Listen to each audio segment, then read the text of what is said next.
У Бресте напередодні пройшла 26-я позачерговая справаздачна-выбарчая канференція і пленум Совета Брестської організаційної структури «Динамо». На ёй присутнічали кіраўнікі усіх силових відомств Брэшчыны, а таксама делегаты ад калектываў фізічнай культуры в области. На пленуме былі падзведзены вынікі працы дынамаўцаў за мінулы год.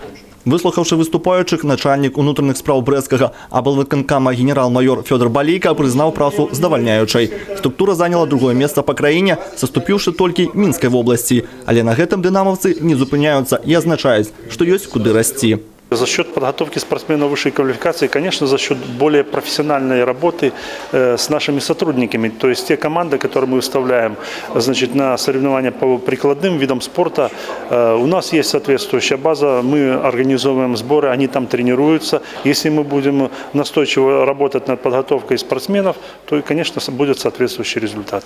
Ужо сёння на базе брэсцкай арганізацыі «Дынамо» падрыхтаваны выдатныя кадры, прафесіяналы сваёй справы. Яны дасягаюць значных поспехаў у баявой і агнявой падрыхтоўкі. Многія з іх сталі майстрамі спорту альбо з'яўляюцца кандыдатамі на гэтае званне. Лепшым на канференцыі выказалі падзяку і ўручылі ўзнагароды. Был с «Динамо» давно уже состою, занимаюсь рукопашным боем. И выполнил когда мастера спорта. Сейчас поедем на республику, думаю, первый месяц занять. Супрацоўнікі таварыства «Дынамо» ставяць перад сабой самыя высокія мэты. У гэтым годзе, напрыклад, дынамаўцы Брэсцкай вобласці разлічваюць заняць першае месца ў агульнарэспубліканскім заліку.